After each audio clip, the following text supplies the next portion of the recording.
Oke, kita masuk ke alaihi hasrah. Hati yang di dalamnya ada penyesalan, ya, ada kekecewaan. Di surat Ali Imran ayat 156. Ya. Ya ayyuhalladzina amanu la takunu kalladzina kafaru wa qalu li ikhwanihim idza darabu fil ard aw kanu ghuzzan law kanu indana ma matu wa ma kutilu liyaj'alallahu dzalika hasratan fi qulubihim wallahu yuhyi wa yumit wallahu bima ta'maluna basir. Hai orang-orang yang beriman, ya ayyuhalladzina amanu la takunu, janganlah kalian menjadi kalladzina kafaru, seperti orang-orang kafir. Wa qalu, yang berkata, li ikhwanihim, kepada saudara-saudara mereka, idza darabu fil ard. Darabu artinya sebenarnya awal makna katanya adalah yang kita umum ketahui, doroba artinya memukul, ya, doroba memukul. Tapi makna dasar doroba adalah kalau ada dua benda saling bersentuhan begini. Lah kaki orang kalau menjejakkan tanah namanya doroba. Kalau dia terus begini, nah berarti itu doroba. Berarti orang berjalan atau mengadakan perjalanan, itu maksudnya. Itu makna luasnya dari kata dorobu. Apalagi kalau dikaitkan dengan bumi, berarti dia melakukan perjalanan. Idza darabu fil ard, apabila mereka mengadakan perjalanan, journey, au kanu ghuzzan, atau mereka berperang, ya, ghuzzan, ghaza, ya, ghazi, ya, atau berperang. Lau kanu indana, kata dia, kalau mereka tetap bersama-sama kita, ma matu wa ma kutilu, tentulah mereka tidak akan mati, atau tentulah mereka tidak akan terbunuh. Liyaj'ala dzalika hasratan fi qulubihim, akibat dari perkataan dan keyakinan mereka tersebut, ya, dzalikanya itu hasratan fi qulubihim, Allah menimbulkan penyesalan yang sangat dalam. Hasrah, hasira, ya, husranul mubin misalnya, hasratan fi qulubihim, menimbulkan rasa penyesalan yang sangat dalam di dalam hati mereka. Allahu yuhyi wa yumit, Allah menghidupkan dan mematikan. Allah melihat apa yang kalian kerjakan atau lakukan. Ayat ini kalau kita perhatikan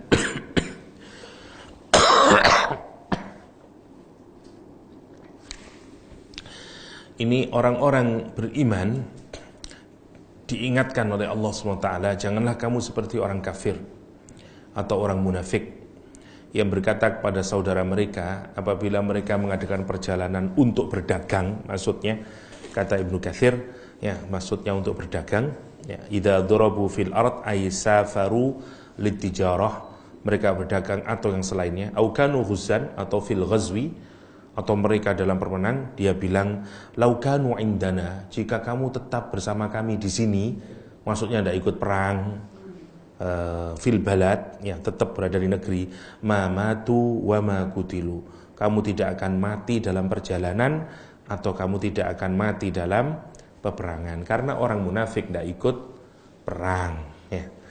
Wa qauluhu, ucapan mereka itu karena keyakinan mereka ini, Allah menjadikan di dalam hati mereka hasrah, ya, liyazdadu hasrah ala mautihim wa qatlihim, ya. Allah yuhyi wa yumit wallahu bima ta'maluna basir.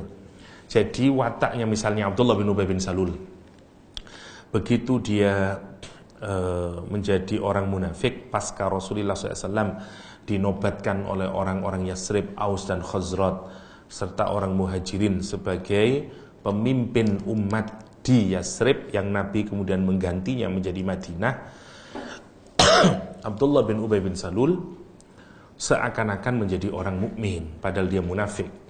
Begitu terjadi perang Badar, apakah Abdullah bin Ubay bin Salul ikut perang? Tidak. Abdullah bin Ubay bin Salul mendatangi orang-orang yang punya hutang kepada dia. Dia bilang kepada mereka, kamu kan punya hutang sama saya, gini ajalah, kamu tidak usah bayar hutang, tapi wakilin saya ikut perang Badar. Ya. Karena mereka ini penakut sebenarnya. Nanti Al-Quran menggambarkan kalau mereka merasa ada dari agama ini yang tidak menguntungkan buat mereka, mereka tidak akan berjalan. Yakadul barku yakhtafu absarahum. Hampir saja kilat itu menyambar mereka, yang mematikan mereka. Ya, Al-Quran menyatakan kullama adha'a lahum, ketika ada cahaya, masyaufi, mereka berjalan, masyaufi. Wa idza adlama, apabila pekat, nggak ada cahaya, qamu, berhenti mereka. Kalau dirasa di agama ada keuntungan, jalan dia.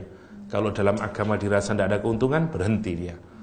Nah, ini orang-orang beriman itu diprovokasi lah sama orang-orang munafik agar kata mereka, kamu itu coba tidak ikut berperang, atau kamu itu tidak ikut keluar, kamu tidak mati kalau tinggal di sini.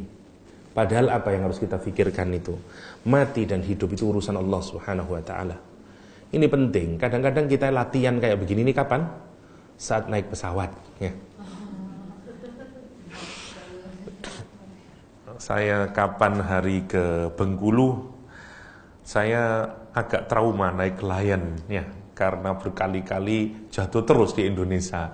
Jadi sudah kalau Lion saya tidak mau, karena daripada hati dak-dikduk, lah saya tidak mau.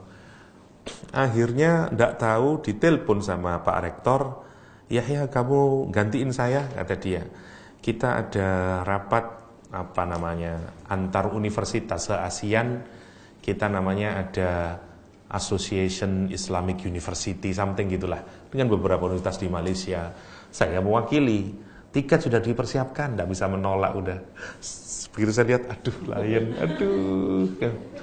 Dan itu ya sebenarnya bagus Lion itu, tapi tidak tahu perasaan itu begitu. Jadi apa yang membuat berani? Wallahu yuhyi wa yumit. Kalau mati urusan Allah lah, bukan karena naik pesawat kan gitu. Itu yang membuat kita menjadi berani, ya. Meskipun ya agak dak-dikduk, tapi setelah itu oke lah, ya. Tapi maksudnya adalah bahwa orang Islam itu keyakinannya mestinya dalam urusan kematian bukan karena benda atau karena apapun. Karena dimanapun kalau Allah menghendaki kematian, menjadi kematian kita, ya. Saya kalau nyetir mobil sering kali tidur, sudah sering itu, sudah tidak kehitung karena capek. Jadi gini itu sambil merem gitu sering sudah. Saya itu sudah nabrak tidak tahu sudah berapa kali. Aksiden itu sudah banyak kali, ya. Mungkin kalau 8 kali sudah ada, ya. Masya Allah. Jadi ya alhamdulillah, kalau belum ditakdir mati ya tidak mati, ya, kalau kita pikirkan. Karena kematian bukan karena itu. Ini orang munafik bilang begitu. Orang munafik itu, kamu kalau tidak ikut perang tidak mati kamu. Kamu kalau tidak ikut perang Badar, coba saudaramu kalau tidak ikut perang Badar tidak mati. Coba saudaramu yang ikut perang Uhud, kalau tidak ikut perang tidak mati, ya. Allah menyatakan, kata Allah Subhanahu wa taala, dzalika hasratan fi qulubihim. Allah jadikan di dalam hatinya orang-orang munafik itu apa? Penyesalan yang sangat dalam di dalam hati mereka. Justru mereka bukan makin berani, tambah makin nyesel. Kenapa? Wallahu yuhyi wa yumit. Allah yang menghidupkan dan yang mematikan. Bukankah begitu inginnya Umar bin Khattab mati dalam keadaan? Jadi ingat Ummu Waraqah, ya. Tahu Ummu Waraqah, perempuan yang mahir baca Al-Quran dan penghafal Al-Quranul Karim di zaman Nabi, namanya Ummu Waraqah. Ummu Waraqah ini satu-satunya perempuan yang kontroversial karena Nabi membolehkan menjadi imam di rumahnya. Nanti Ini yang oleh orang-orang liberal dijadikan dasar bahwa imam perempuan itu boleh. Wah, seperti Aminah Wadud yang di Amerika. Dalilnya biasanya menggunakan dalil Ummu Waraqah ini. Padahal Ummu Waraqah itu istri suaminya dan anaknya yang kecil itu belum bisa ngaji, belum bisa sehingga Ummu Waraqah yang dijadikan contoh dibolehkan oleh Nabi karena ngajarin. Fungsinya untuk mengajarin keluarganya karena belum mampu. Kalau sudah mampu tidak boleh. Tidak boleh. Tapi wanita ini menarik, wanita ini Ummu Waraqah ini. Ummu Waraqah ini saya mau cerita apa tadi ya ke Ummu Waraqah ya?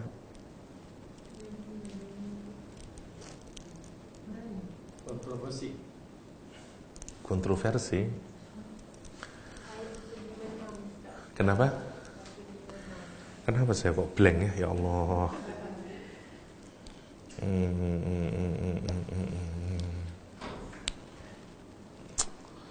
Aduh, kok bisa lupa ini kenapa? Sebentar. Saya mau cerita apa maksud saya? Kenapa kok Ummu Waraqah?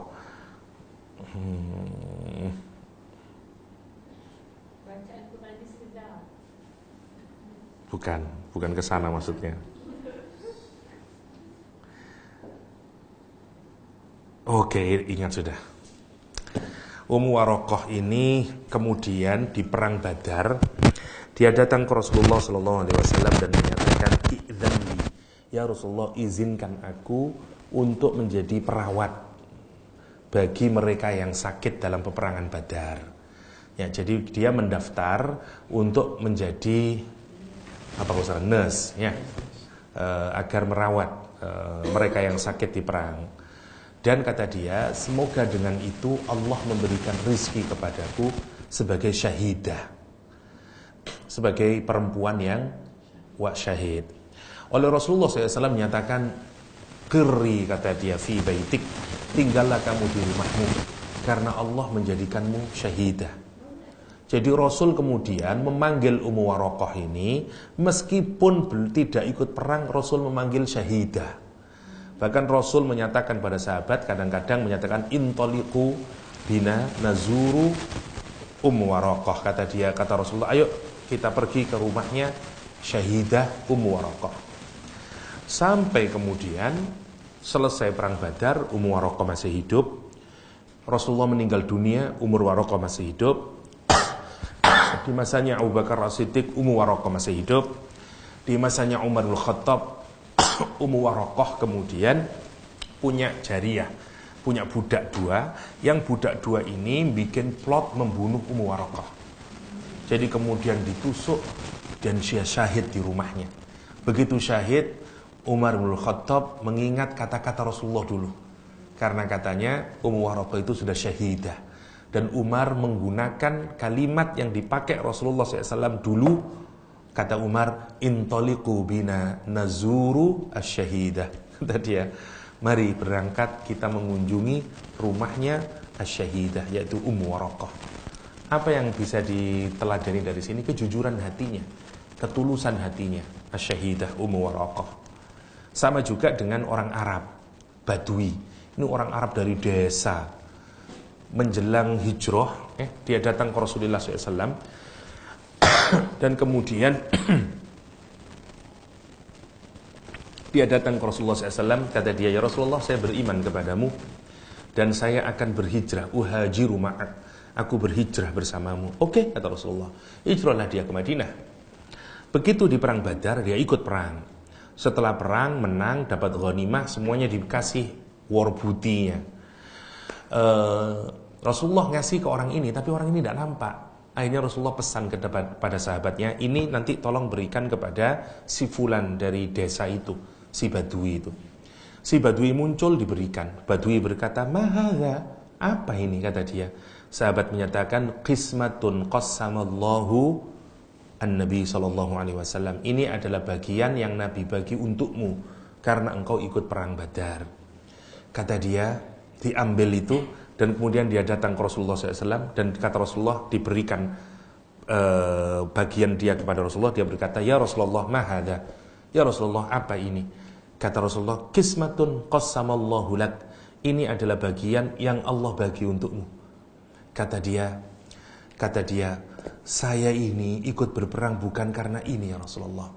Kata Rasulullah, terus karena apa? Saya itu ikut berperang, kepingin ada tombak menancap di sini ya Rasulullah. Kata dia. Kemudian aku wafat dan kemudian aku menjadi syahid, kata dia. Rasulullah kemudian menyatakan, intasdukillah yasdukka. Jika kamu membenarkan niatmu, maka Allah akan membenarkan keinginanmu. Tidak lama setelah itu perang Uhud terjadi dan dia ikut perang Uhud. Ada mayat yang digotong setelah selesai dan ada tombak menancap di sini. Begitu dibawa ke Rasulullah SAW, apa kata Rasulullah? Ini orang yang dulu itu, orang desa yang dulu itu, kata para sahabat. Naam ya Rasulullah. Rasulullah SAW menyatakan orang ini jujur niatnya dan Allah menunaikan, Allah membenarkan kejujurannya. Rasul buka mantelnya, dikafani dengan bajunya Rasulullah SAW. Rasul sendiri yang menguburkan dan Rasul kemudian mensolati dan Rasul berdoa. Kata Rasulullah, Allahumma inni abduka ya Rasul, ya Allah ini adalah hambamu, kata Rasulullah. Kharaja, kata dia keluar dari rumahnya untuk berperang di jalanmu dan dia syahid di jalanmu. Wa ana syahidun alaihi, dan aku yang menjadi saksi atas dia. Nah, ini yang menarik. Persoalan apa itu? Persoalan kematian itu sesungguhnya adalah di tangan Allah SWT. Yang pertama, yang kedua, kesungguhan kita untuk jujur di hadapan Allah. Jadi sebenarnya kalau kita punya keinginan apapun, yang jujur, sungguh-sungguh kepada Allah. Misalnya kita niat kepingin faham Al-Quran, sungguh-sungguhlah. Nanti Allah akan menunjukkan jalannya itu, apapun sajalah, apapun saja. Kita tidak habis pikir kalau mikirin bagaimana cara Allah bekerja itu ya. Asalkan kita ini benar-benar jujur, ada aja caranya, ada caranya. Saya setelah ngobrol sama anak-anak mahasiswa, punya keinginan untuk bikin pesantren mahasiswa yang kayak beginian. Terus saya mikir, kita ini butuh tanah kalau kayak begitu. Persoalannya siapa yang mau ngasih tanah kita ini? Kalau rumah saya ini ada yang jual, Rek, saya bilang sama anak-anak mahasiswa, kalau rumah saya ini ada yang jual, ada yang beli, tak jual lah. Kita cari tanah yang lebih besar. Nanti sebagian buat rumah saya, sebagian untuk kamu. Selang seminggu ada 2 orang ke rumah perempuan. Salah satu murid saya di Surabaya. Ternyata salah satu murid saya itu orang kaya. Saya tidak tahu, saya ngaji di rumah dia sering. Ternyata dia kaya, punya gunung batu bara. Jadi orang kaya dia ini. Dan dia punya tanah yang tidak dipakai di Malang dekat rumah saya, dekat kampus, 3,7 hektar. Dan dia kepingin tanah itu dipakai untuk bikin pesantren. Masya Allah, saya dalam hati, ya Allah. Orang itu kalau benar punya keinginan, dimudahkan oleh Allah SWT. Akhirnya dia bilang, Ustadz, saya minta Ustadz jadi pembinanya. Kita sudah sepakat 2 orang ini, kita mau bikin entrepreneur pesantren, kata dia. Karena tanahnya besar, yang satu itu jago di peternakan, jadi kata dia kita mau bangun nanti pesantren ini akan membekali santri-santrinya juga dengan kemampuan agrobisnis, pesantren, peternakan. Jadi sebagian tanah nanti kita akan bikin peternakan kambing, akan ada agrobisnisnya. Lah, sebagian nanti dibikin pesantren untuk mahasiswa, Ustaz. Saya minta sampean, saya dalam hati, baru seminggu kemarin kita mendiskusikan itu maksudnya. Bukan saya ujub ya, tapi Masya Allah, kalau kita punya keinginan yang benar, ada saja jalannya itu. Yang tidak kita bayangkan. Saya nggak tahu, orangnya telepon, Ustadz ada di rumah. Padahal saya capek baru datang. Saya marahin istri saya, kenapa kok diterima? Karena saya capek baru datang, maksud saya janganlah. Karena kalau ke rumah itu ribet kan. Jadi saya harus mempersiapkan, nggak aduh. Tapi ternyata ya Allah ujiannya udahlah, bismillah lah ya. Udah. Ternyata Masya Allah, ya Masya Allah. Jadi 2 orang ini sama-sama punya tanah. Awalnya 1 orang ini yang mau bikin pesantren. tanahnya tidak terlalu luas, sekitar 0,5 hektar, dan dia sudah punya modal mau bikin. Orang yang kaya itu begitu mendengar ini, kata dia, kenapa kita tidak join? Saya juga punya tanah, kondisinya lebih baik, daerahnya di Malang, lebih dingin. Akhirnya negosiasi, oke lah, ini aja kita jual, jadiin modal untuk sini. Saya dengerin tuh, good. Masya Allah kalau kita pikirkan itu ya. Kita nggak pernah tahu, tapi yang jelas maksudnya, kalau punya keinginan apapun yang tulus, sungguh-sungguh, ada cara Allah. Termasuk apapun sajalah, kita kepingin memahami agama ini, kepingin faham apa sajalah, termasuk punya keinginan apapun, minta sama Allah, karena dia mudabbir kita. Itu prinsipnya. Kadang-kadang itu kita nggak yakin, kita hanya bekerja dengan otak kita saja. Ada Allah subhanahu wa ta'ala. Itu yang harus kita kuatkan dalam hati ya. Ini orang-orang munafik itu mau mencoba itu, orang yang hatinya sakit, takut akhirnya ya. Yuhyi wa yumit ya, tidak berani perang akhirnya. Padahal kalau kita pikirkan, orang itu bisa mati tidak di medan perang ya. Itu namanya hasrah. Nanti Allah bikin rasa penyesalan fi qulubihim ya, akibat dari perkataan, keyakinan mereka itu, dia masih rasa sesal, regretful, karena mereka ragu-ragu ya, karena mereka tidak punya keyakinan yang kuat tentang mati dan hidup di tangan Allah Subhanahu wa ta'ala.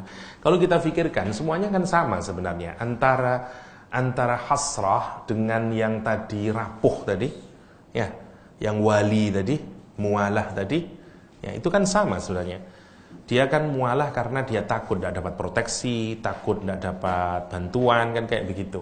Sama dengan hasrah.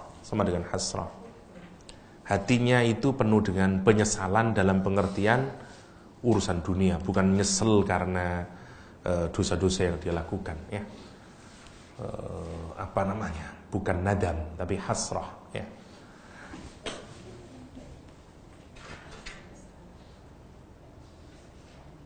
Ya hasrata, saya lihat di dalam Al-Quran ada kata ya hasrata.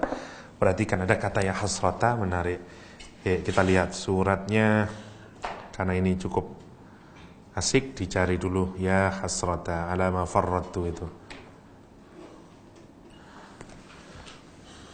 Siapa yang ketemu dulu? Ya hasrata tulisannya.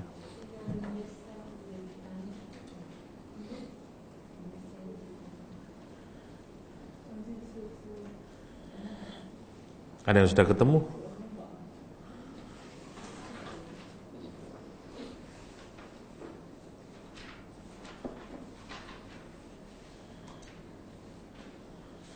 Ada.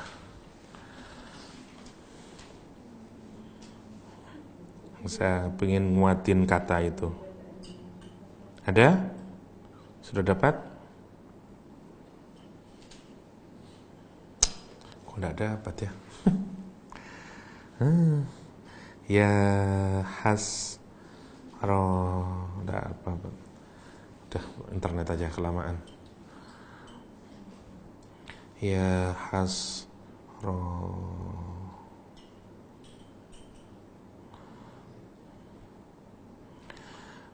surat Az-Zumar ayat 56.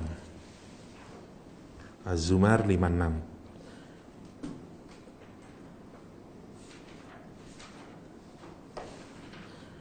Perhatikan tulisannya, Az-Zumar 56.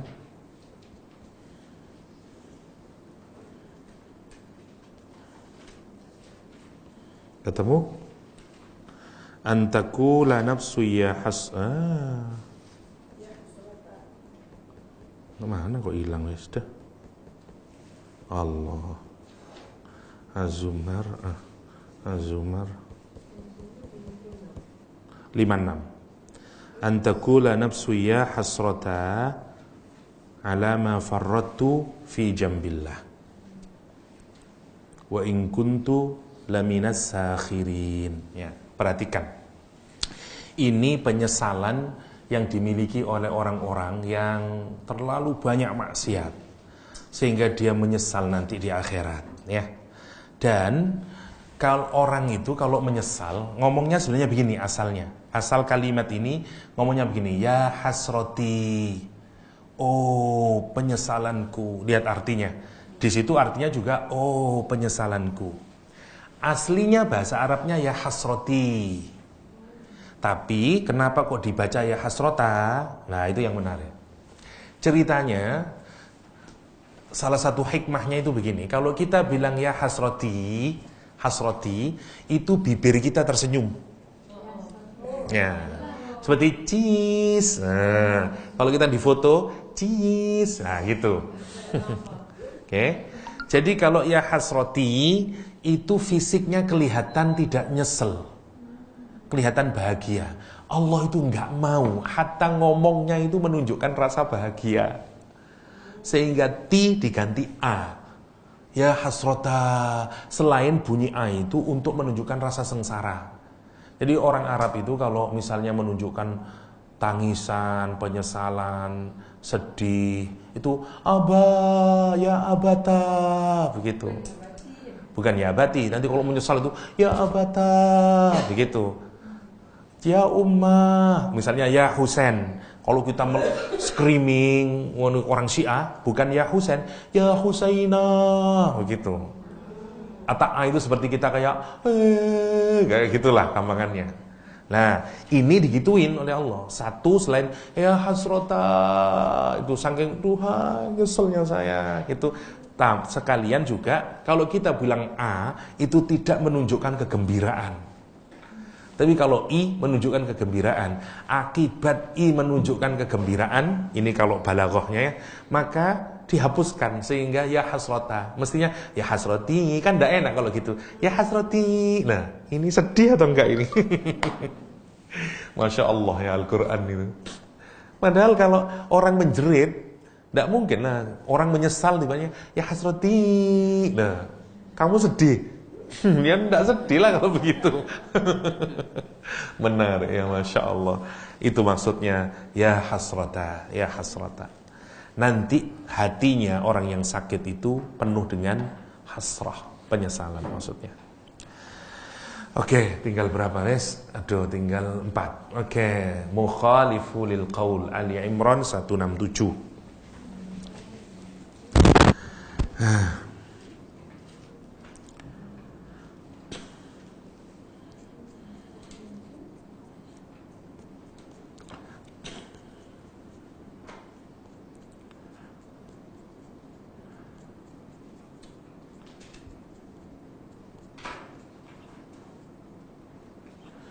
وَلِيَعْلَمَ الَّذِينَ نَافَقُوا وَقِيلَ لَهُمْ تَعَالَوْا قَاتِلُوا فِي سَبِيلِ اللَّهِ أَوِ ادْفَعُوا قَالُوا لَوْ نَعْلَمُ قِتَالًا لَاتَّبَعْنَاكُمْ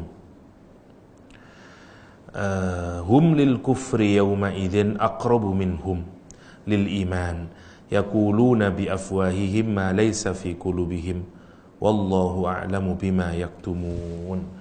Mukhalif bertentangan lil qaul, ucapannya bertentangan, ya. Apa namanya? Berbeda dalam ucapan, berbeza dalam ucapan. Oke.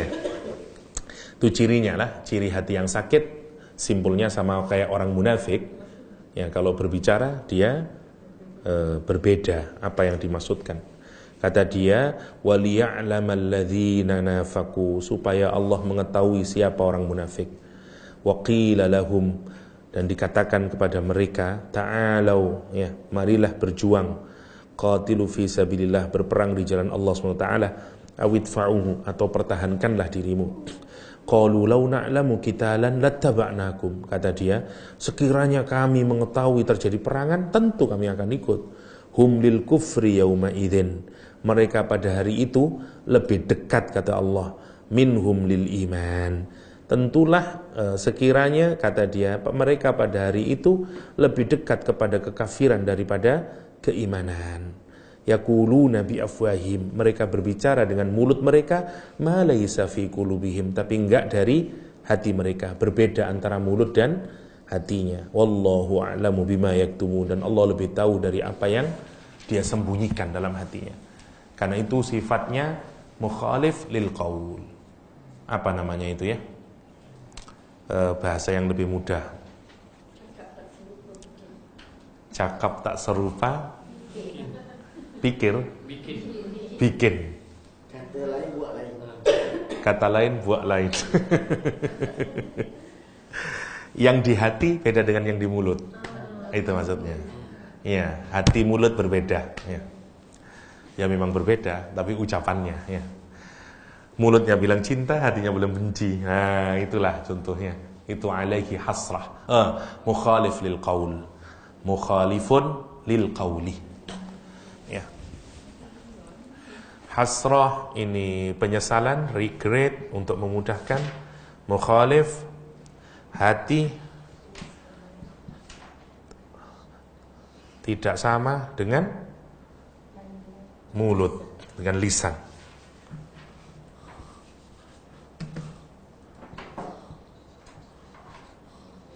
Oke, tidak sama dengan lisan. Sekarang tinggal 3, murtab.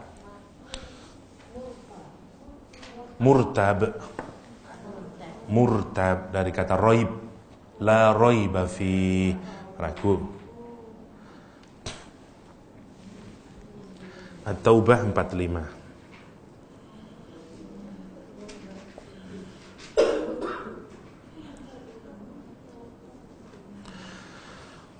Innama yasta'dhinuka alladhina la yu'minuna billah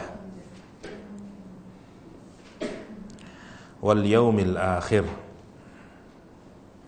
Sesungguhnya orang yang minta izin kepadamu hanyalah orang-orang yang tidak beriman kepada Allah dan hari kemudian. Wartabat qulubuhum, hati mereka itu masih ragu-ragu. Fahum fi raibihim, dan di dalam keraguannya yataraddadun, dia terus raddada, back and forth, terus kayak begitu. Ya. Yataraddadun, dia bimbang dalam keraguannya, tidak pernah firm. Kenapa tidak bisa firm? Karena tidak ada sandaran yang dia bersandar dengan teguh. Akhirnya dia gitu, raib, bimbang dia.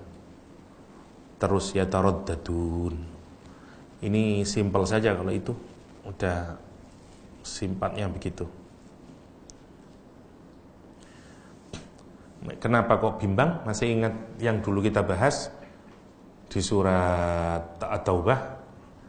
Beberapa contoh. Abu Khaythamah, kalau masih ingat? Nggak ingat sudah. Ada Abu Khaythamah, ada Ka'ab bin Malik. Kalau Ka'ab masih ingat? Ya, oke. Ya. Itu yang ragu-ragu, mau perang, berangkat apa enggak, mau berangkat atau enggak, kayak begitu. Itu namanya raibihim. Nah, tetapi untuk Ka'ab dia masih baik, tapi banyak yang tidak berangkat yang lain. Ya.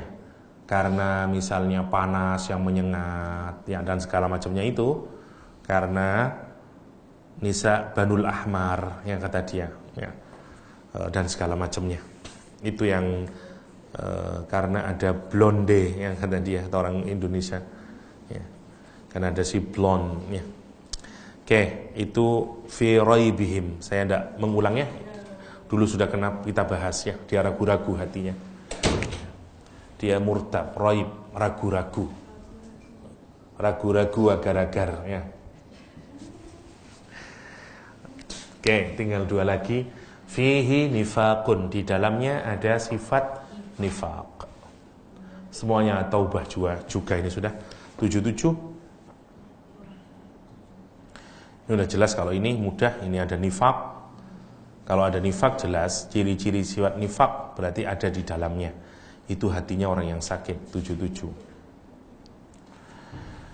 Fa'aqabahum nifaqan fi qulubihim ila yaumi yalqawnahu bima akhlafullah ma wa'aduhu wa ma kanu yakdzibun. Ini cerita tentang siapa yang berjanji, siapa? Satunya bukan Korun, satunya siapa, orang kaya yang satunya orang kaya yang kemudian bakhil selain Korun di zaman Nabi, Sa'labah. Oke. Sa'labah. Ini ada orang yang berjanji dari ayat ke-75. Kan sudah kemarin ya, 75. Sudah kayaknya. Ini ada orang wa minhum man ahadallah. Di antara mereka ada orang yang berjanji kepada Allah, la in atana min fadli. Kalau aku dikasih keutamaan dari Allah, rezeki banyak, lanasaddaqanna, pasti kami akan bersedekah. Walanakunanna minas sholihin, dan pasti kami akan menjadi orang yang soleh. Begitu dia dikasih rezeki yang banyak, apa yang terjadi? Bakhilu bihi, bakhil dia, wa tawallau, berpaling dia, wa hum mu'ridun, dan sungguh memanglah mereka selalu berpaling dari kebenaran. Akibat mereka kayak begitu, fa'aqabahum, maka Allah menimpakan kepada mereka sifat nifaq fi qulubihim, dalam hatinya. Sampai kapan? Ila yaumi yalqaunahu, sampai dia nanti bertemu dengan Allah. Ya. Bima akhlafullah ma wa'aduhu wa bima kanu yakdzibun. Jadi kesalahannya apa ini? Kenapa dia kok punya nifaq? Karena dia mengingkari janji. Kenapa ingkar janji? Dalam hal apa? Pelit. Jadi kalau mau kita simpulkan, nifaknya di sini ini adalah satu, ingkar janji. Kalau dimudahkan, ingkar janji karena pelit. Kikir karena bakhil. Bakhil aja lah. Karena bakhil. Oke. Jadi ciri hati yang jelek adalah nifak. Tapi nifaknya itu apa? Ingkar janji. Ingkar janji dalam apa? Dalam hal infak, tapi kemudian dia bakhil. Ya. Itu namanya nifaknya itu dalam pengertian itu. Jadi kalau ada orang yang bakhil, hatinya sakit. Apalagi kalau dia sudah berjanji. Ya. Terakhir sekarang, masruf anil haq, dipalingkan dari kebenaran. Masrufun anil haq. Kemarin sudah banyak kalimat ini sebenarnya. Sarrafa kemarin itu, musrifun, ya. Tasrif. Tasrif itu begitu, dipaling-palingkan dari kata asalnya, ya. Morfologi, ya. Ayat 127 terakhir.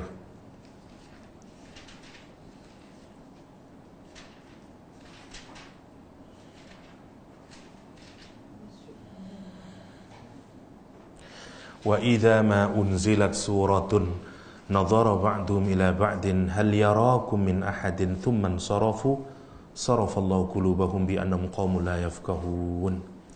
Wa idza ma unzilat suratun, apabila diturunkan satu surat, nadhara ba'dhum ila ba'd, mereka sebagian melihat kepada sebagian yang lain. Hal yarakum min ahadin, adakah seorang dari orang muslim yang melihat kamu? Summa sarafu, kemudian mereka berpaling, ya. Sarafallahu qulubahum bi annahum qaumun la yafqahun,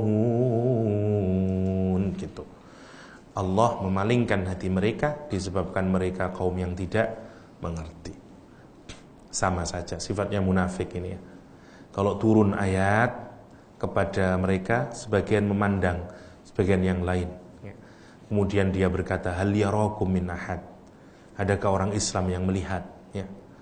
Kemudian summan sarafu, dan mereka kemudian berpaling. Apa intinya? Tidak ada ketaatan terhadap ayat Al-Quranul Karim. Karena dia berpaling dari ayat Allah Subhanahu wa ta'ala, Allah memalingkan hati mereka dari Al-Quranul Karim. Jadi orang munafik di Madinah. Iya, sesama orang munafik. Ya. Jadi kalau ada ayat turun berkenaan, mereka saling melihat. Takut mereka. Takut kenapa? Takut ketahuan munafiknya. Karena kalau ketahuan munafik dihajar, tidak boleh dia hidup, ya. Jadi kan begini, yang tahu orang munafik cuman Rasulullah SAW. Pertanyaan saya, kenapa orang munafik? Rasul kan tahu, kok ditangkap aja? Kenapa? Ya, nahnu nahkumu bid zawahir. Karena kita menghukumi itu dengan yang zahir. Kalau kelihatan baru. Munafik itu kan potensial. Kalau bahasa sekarang apa itu? Apa namanya? Guilty until proven. Apa istilahnya? Innocent ya. Apa namanya? Oke, innocent until proven guilty. Nah, itu kalau bahasa sekarang. Kalau bahasa agama, nahnu nahkumu bidzawahir. Kita menghukumi yang zahir, yang kelihatan. Selama dia tidak kelihatan, ya udah. Karena munafik adanya di mana? Di sini. Di dalam hati. Kalau ketahuan dia berbuat munafik, lah baru kena tangkap. Itu maksudnya. Nah, tapi Rasul memberitahu kepada siapa namanya, Hudzaifah, list dari orang-orang yang munafik ya, untuk diawasi saja, karena masih subjektif sifatnya, meskipun sebenarnya tidak subjektif, wong itu dari Nabi ya tak? Tapi tetap kalau kita bicara hukum ya tetap yang berlaku di masyarakat, yang bisa difahami oleh masyarakat, begitu. Itu indahnya Islam ya. Sebenarnya kalau Nabi mau bersifat otoritatif kan bisa aja. Udah pasti ini bener munafik, meskipun belum kenyataan memang dia munafik, nggak akan pernah salah. Tapi tetap Nabi mengikuti aturan yang sudah disepakati. Ya, nggak bisa. Itu yang masruf anil haq. Mereka ini kalau turun ayat Al-Quranul Karim saling berpandangan, takut ketahuan, dan sesungguhnya apa intinya? Tidak ada keyakinan yang sungguh-sungguh kepada Al-Quranul Karim. Itu intinya itu. Dia tidak meyakini. Tidak meyakini apa? Kebenaran ya. Atau kalau kita gampangkan, tidak yakin akan al-haq atau Al-Quran. Nah, gitulah. Terakhir ini fitnah. Biar saya tidak dimareka ya. Dari kata fatana. Nah, fatana itu to purify atau untuk burning. Kalau kita mau untuk emas sebenarnya kalimatnya itu awalnya. Jadi kalau kita ini ada emas, kotoran itu bisa ada di luar, ada di dalam. Nah, kalau kita punya emas, menemukan emas, itu kotorannya tidak hanya di luar, juga ada di dalam. Ya. Nah, cara untuk mempurifying emas itu sehingga dia menjadi pure gold itu caranya adalah di fatana. Jadi fatana itu adalah membakar ya, emas atau membakar metal itu yang di dalamnya ada emas sampai semua yang selain emas terbakar. Maka dia harus dibakar dengan yang tidak biasa, dibakar yang sepanas-panasnya sampai meleleh sehingga semuanya terbang itu. Dari situ kita menentukan karat itu. Emasnya berapa karat? 24, 18. Karena proses itu, proses fatana itu. Kalau mau dijadikan 14 sudah cukup. Pasti dia ada campurannya. Kalau dia mau pure 24 karat, berarti ya dia nggak ada sama sekali. Sama dengan iman nanti. Kita ini akan diuji oleh Allah dengan fitnah. Untuk apa? Purifying our iman. Kalau kita kelasnya Nabi Muhammad 100% pure iman, kayak pure gold, fitnahnya besar. Itu pula kenapa Aisyah kemarin yang sebelum saya ceritakan waktu kita bahas Sobrun Jamil juga difitnah. Fitnahnya untuk apa? Purifying ya. Hati bersihnya Aisyah radhiyallahu anha. Lihat kenapa Al-Quran menggambarkan suasananya Aisyah radhiyallahu anha sama dengan suasananya Nabi Yakub alaihissalam. Karena begini, Yusuf ibn Mu'attal, Safwan ibnu Mu'attal, Aisyah sendirian. Nabi sudah pergi sampai ke Madinah. Lah, Safwan ibnu Mu'attal yang ditugasi oleh Nabi bergerak pelan karena menyisir barangkali ada barang-barang yang tertinggal, kemudian mendapati Aisyah sendirian di pinggir jalan, di tempat nginapnya Rasulullah SAW. Karena Aisyah ke belakang, kemudian kalungnya hilang. Karena itu kalung kesayangannya, dia mencari-cari, dan ternyata rombongan sudah pergi.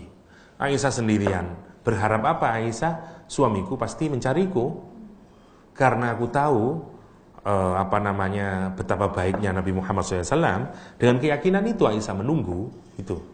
Tapi ternyata sahabat tidak ada yang tahu karena slim Aisyah itu. Singkat cerita, akhirnya begitu Sofwan melihat Aisyah, diboncenglah. Sekarang Aisyah naik unta, Sofyan yang memegang talinya. Sampai masuk ke Madinah, ramailah rumor yang dibikin oleh orang Yahudi di Madinah. Karena seakan-akan ada apa-apa ini. Sudahlah difoto, video, masuk Facebook, Twitter, Instagram, dan segala macamnya. Mau mengelak kayak apa? Nggak bisa. Mau misalnya kata bilang, enggak, tadi cuma jalan, itu kan cuma alasan. Buktinya adalah kita melihat kamu berdua jalan beriringan, berduaan. Pasti ada apa-apa. Enggak, tadi cari kalung, alasan. Enggak kuat, sudah. Mau alasan kayak apapun tidak kuat. Karena rumor sudah terlalu menyebar semuanya. Yang percaya itu tidak hanya orang Yahudi, orang non-Muslim, hatta sebagian orang Islam percaya. Seperti misalnya keponakan Abu Bakar As-Siddiq yang namanya Mistah. Sampai kemudian Nabi juga tidak punya cara untuk membersihkan Aisyah. Terus gimana coba membersihkan? Wong semua data sudah semua tersebar, orang sudah antara percaya dan tidak percaya. Ini yang disebut emotional truth. Itu semuanya, faktanya ya apa tuh, tidak jelas sudah.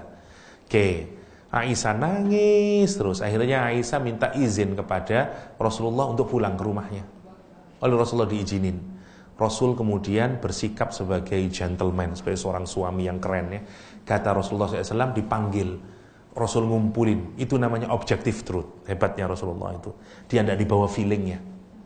Rasul nanyain Barirah, pembantunya Aisyah. Barirah dipanggil. Barirah, apakah Aisyah pernah melakukan kesalahan sepanjang kamu ikut bersama Aisyah dalam hidupmu? Kata Barirah, saya tidak melihat Aisyah, ibunda Aisyah, kecuali satu saja melakukan kesalahan dalam hidupnya. Apa itu? Dia pernah membuat adonan roti, kemudian dia lupa, kambing masuk memakan adonan itu. Itulah kesalahan Aisyah. Masya Allah ya. Kalau kita punya maid di rumah 5 tahun ikut kita, kemudian diwawancarai, bagaimanakah tuanmu? Insya Allah banyak itu yang keluar itu. Kata-kata itu, Masya Allah ya. Itu Barirah itu, cuman itu saja kata Barirah. Dipikir-pikir, nggak ada, she's perfect, nggak ada. Cuman satu aja, lupa, Masya Allah ya. Rasul mengumpulkan seluruh sahabat di masjid. Dan Rasul bertanya kemudian, bagaimana kalian mengenal Aisyah? Saya tidak tahu kecuali Aisyah itu baik ya Rasulullah. Oke, diterima sama Rasulullah pendapatnya. 2 pendapat baik sudah. Ali ditanyain. Ali itu maunya jogging maksudnya. Karena Ali itu kasihan, stressful Rasulullah itu. Mikir, karena Aisyah itu istri yang dicintai. Dan Aisyah nangis terus. Aisyah itu tiap pagi pakai celak. Sampai tidak pakai celak, saking sumpeknya. Air mata sudah tidak bisa keluar lagi. Karena bayangin ya, seluruh negara ngomongin tentang dia. Stressful itu. Stressful. Lah Rasulullah kemudian nanyain Ali. Ali bukan membenarkan atau menyalahkan Aisyah, enggak. Ali cuma berkata, ya Rasulullah, perempuan masih banyak ya Rasulullah. Kalau engkau mau, cerai saja. Masih banyak yang lebih baik dari Aisyah. Dan itu didengar oleh Aisyah. Kan itu Aisyah tidak senang dengan komentarnya Ali. Padahal maunya Ali itu hanya sekedar membahagiakan hati Nabi. Karena stresnya Rasulullah SAW itu. Ya, tapi jangan mikir stres kayak kita ya. Maksudnya bebannya itu. Akhirnya udah Aisyah di rumahnya. Di rumah Abu Bakar dan Ummu Rumman. Ya, berdua mereka. Rasulullah masuk. Mau pindah, udah tetap aja, kata Rasulullah. Padahal di luar Rasulullah itu menunjukkan apa? Aisyah tidak bersalah. Dan saya support Aisyah. Di luar, di masyarakat. Tapi sekarang giliran ke dalam. Aisyah berdua dengan orang tuanya. Rasul bertanya kepada Aisyah, Aisyah, sekarang jujurlah. jika kamu memang tidak bersih, segeralah berkata tidak bersih dan bertobatlah kepada Allah. Jika engkau memang bersih, berkatalah engkau bersih. Aisyah nangis, dia melihat ke Abu Bakar, ayah bicara sama Nabi. Kata Abu Bakar, saya bicara apa? Abu bisa bicara. Ibunya dimintain bicara, tidak bicara. Saya bayangin hadis itu, ya apa suasananya ya. Bagaimana suasananya Aisyah itu. Dan Aisyah itu, Masya Allah, cerdas, berani Aisyah itu. Aisyah kemudian berkata, ya Rasulullah, wahai Rasulullah, demi Allah saya ini tidak melakukan apapun. Dan kalaupun saya jujur, pasti lebih mudah kalian semuanya ini menganggap saya salah. Dan kalau saya dan Allah tahu kalau saya jujur. Dan kalau saya ini berkata tidak jujur, demi Allah kalian semuanya lebih mudah menerima. Dan Allah tahu kalau saya tidak jujur. Maksudnya, suasananya hari itu digambarkan oleh Aisyah. Kalau saya jujur, itu lebih tidak diterima oleh orang daripada kalau saya jujur. Maksudnya, emotional truth lebih menang daripada objective truth. Bayangin, tapi karena ini Aisyah menyatakan kondisiku sekarang ini adalah seperti kondisinya Yakub ketika kehilangan Yusuf. Dan kemudian Aisyah menyatakan fasabrun jamil wallahul musta'anu ala ma tasifun. Itu namanya tadabbur yang dilakukan oleh Aisyah. Ayat itu yang membuat Aisyah kuat. Itu namanya tadabbur itu. Jadi di saat kritis kita bisa merefer kepada Al-Quranul Karim. Bayangin bedanya orang yang ragu-ragu, mur'ab, hatinya hasrah. Kenapa? Karena dia punya pegangan. Kata dia, sekarang saya mau ke siapa? Hatta suamiku tidak bisa membela aku. Hatta orang tuaku tidak bisa membela aku. Karena sekarang yang hanya bisa membela Allah. Karena itu pada posisi kayak ini saya percuma. Saya mau ngomong, menjelaskan saya bersih, ditangkap orang. Sekarang siapa yang bisa ngelawan eviden? Wong foto sudah beredar, video kelihatan. Saya mau ngomong apa? Nah, sehingga diem aja. Harap yang menarik, apa harapannya Aisyah? Harapan Aisyah itu Nabi bermimpi dan Allah menyatakan Aisyah bersih. Itu aja. Tapi ternyata turun 10 ayat surat An-Nur membebaskan Aisyah. Sampai Aisyah itu begitu turun surat An-Nur, apa kata Aisyah? Aku tidak mengerti kalau kehormatanku begitu tingginya di mata Allah sampai 10 ayat turun berkenaan dengan diriku. Itu kan top banget. Kalau bukan orang hebat, ngapain sampai 10 ayat turun untuk Aisyah? Dan yang menarik, sampai detik hari ini, kesucian Aisyah tetap dipertanyakan oleh orang Syiah. Masya Allah ya. Padahal sudah 10 ayat turun gitu loh. Itu hebatnya Aisyah. Sampai yaumul kiamah dia masih dapat pahala itu dari orang yang mencaci maki dia ya. Masya Allah ya. Itu sabrun jamil. Dan itu namanya fitnah. Kenapa Aisyah dapat fitnah seberat itu? Karena dia mau jadi pure gold. Kenapa kita tidak besar-besar? Ya 18 karat lah kayaknya ya. Belum 24 karat ya. Kira-kira begitulah. Itu saja mungkin.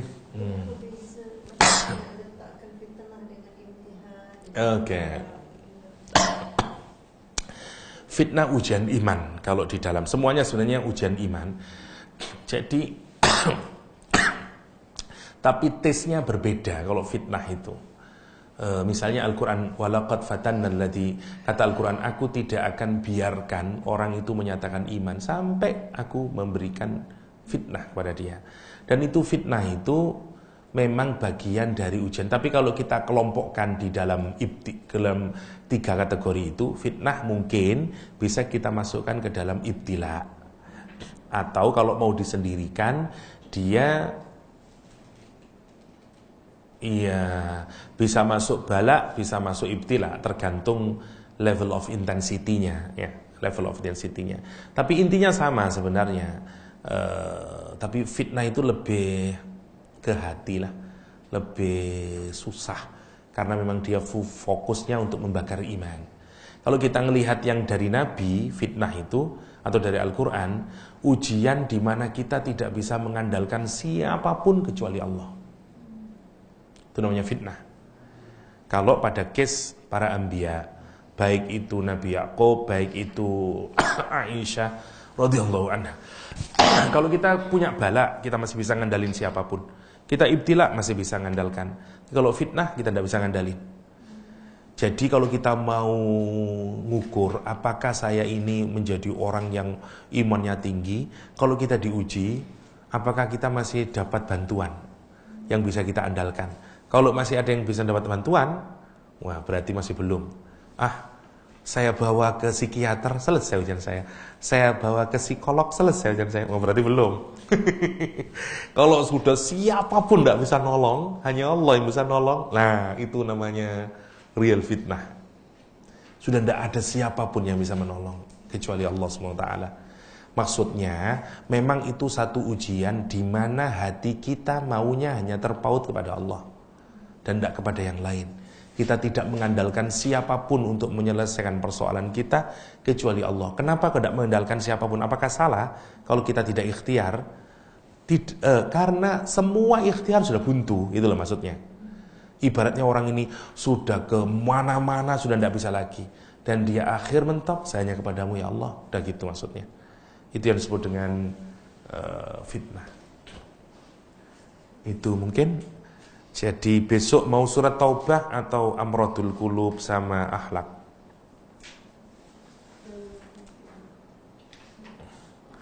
Itu sebagian sudah. Yang mau Yusuf Qaradawi itu? Mau Yusuf Qaradawi.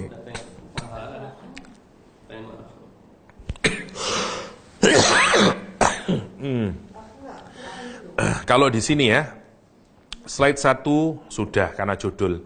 Slide 2 sudah, slide 3 belum. Slide 4 itu juga belum, tapi itu simple sebenarnya.